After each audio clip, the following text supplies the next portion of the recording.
MSc fourth semester में paper number first है application of spectroscopy. इसमें हम लोग डिस्कस करते हैं इंपॉर्टेंट क्वेश्चंस को। तो यूनिट फर्स्ट में सबसे पहला यूनिट है ultraviolet and visible spectroscopy. Ultraviolet and visible spectroscopy में important question various to explain the various electronic transition of in ultraviolet spectroscopy, give the examples of different electronic transitions. Next part है Beer and Lambert's law importance, give the importance of Beer and Lambert law and their principal effects of solvents on electronic transition। Electronic संक्रमण में जो solvent विलायक का प्रभाव वो क्या होता है उसको समझाइए। ये बहुत इंपॉर्टेंट क्वेश्चन है, तीनों प्रश्न बहुत इंपॉर्टेंट है। और फिर नेक्स्ट है अल्ट्रावायलेट स्पेक्ट्रोस्कोपी में जो कंपाउंड्स होते हैं उनका जो बॉन्ड अपीयरेंस है वो किस प्रकार से होता है। तो इसमें कई तरह के कंपाउंड्स है, कार्बोनिल कंपाउंड है, सैचुरेटेड कार्बोनिल कंपाउंड है, डाईन्स है, कॉन्जुगेटेड पॉलीइंस हैं। तो आप इसमें से थोड़ा थोड़ा सभी को डिस्कस कर लेंगे। फिर नेक्स्ट है Fieser Woodward rule for the conjugated dienes. ये बहुत इंपॉर्टेंट क्वेश्चन है, जो उनका कैलकुलेशन का रूल है ये हम लोग को बहुत ध्यान से सीखना है।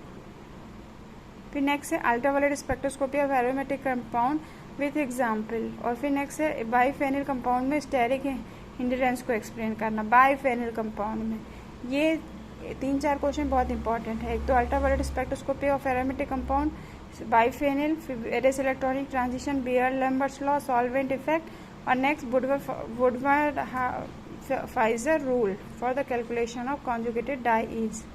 फिर नेक्स्ट यूनिट सेकंड में पढ़ते हैं। यूनिट सेकंड है इंफ्रारेड स्पेक्ट्रोस्कोपी में। तो इसका कैरेक्टरिस्टिक्स वाइब्रेशनल फ्रीक्वेंसीज होती हैं जो डिफरेंट फंक्शनल ग्रुप है, एल्कीन्स, एल्केन्स, एल्काइंस और एरोमेटिक कंपाउंड में। इनमें से हम लोग को थोड़ा सा इनको रिमेंबर रखना है। तो वो किसी एक कैरेक्टरिस्टिक्स फ्रीक्वेंसीज को पूछ सकता है। और detail study of vibrational frequencies of carbonyl compounds में हम लोग को इसको ध्यान रखना है। फिर नेक्स्ट थर्ड इंपॉर्टेंट का पार्ट है effect of hydrogen bonding and solvent effect. या तो ये एक साथ पूछ सकता है या अलग अलग पूछ सकता है। Effect of hydrogen bonding in infrared spectroscopy to explain it with example. और नेक्स्ट क्वेश्चन है solvent effect on vibrational frequency, give their examples. और फिर इसके बाद हम लोग के पास इंपॉर्टेंट पार्ट्स हैं कुछ। Overtones, what is the defined of overtones, Fermi resonance energy, combination bands, ये बहुत इंपॉर्टेंट पार्ट है क्वेश्चन के। फिर नेक्स्ट है nuclear magnetic resonance, unit third. इसमें contact and pseudo contact shift क्या होता है, इसका एक्सप्लेनेशन है।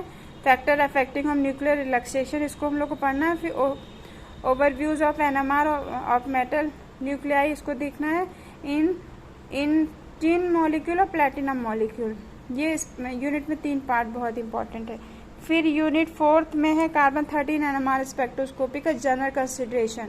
उसमें केमिकल शिफ्ट कैसे होता है इसको हम लोग सीख लेना है बस। अल्फा एरिफेटिक ओलिफिनिक कंपाउंड का रिप्रेजेंटेशन क्या है इसको देख करके फिर 2 डायमेंशनल एनएमआर स्पेक्ट्रोस्कोपी को थोड़ा सा स्टडी कर लेना है। कार्बन 13 केमिकल शिफ्ट और जनरल कंसिडरेशन के साथ हम लोग को एग्जाम्पल्स लेना है। कपलिंग कांस्टेंट भी इसमें एक इम्पॉर्टेंट पार्ट है।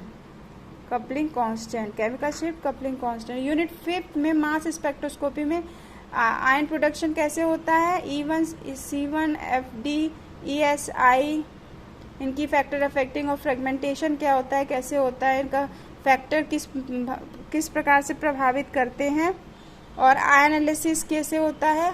आयन एनालिसिस उसी में इम्पोर्टेंट वाले पार्ट में ही है। फिर नाइट्रोजन रूल क्या है, हाई रिजोल्यूशन मास स्पेक्ट्रोस्कोपी किस प्रकार से यूज होती है, रिकमेंडेड है। और फिर छोटे छोटे टर्म्स हैं, molecular ion peak, metastable peak क्या होता है, रीअरेंजमेंट रिएक्शन है, तो फंक्शनल ग्रुप का रिप्रेजेंटेशन है, कॉमन फंक्शनल ग्रुप क्या होते हैं। तो ये इंपॉर्टेंट पार्ट है in mass spectroscopy. What is the molecule elucidation क्या है, कैसे स्ट्रक्चर का डिटर्मिनेशन होता है, ये इसके बाद नेक्स्ट पार्ट है। तो आप जो मोस्ट इंपॉर्टेंट पार्ट है उसको डिस्कस करने के बाद फिर लेंदी पार्ट में जाइएगा। ओके।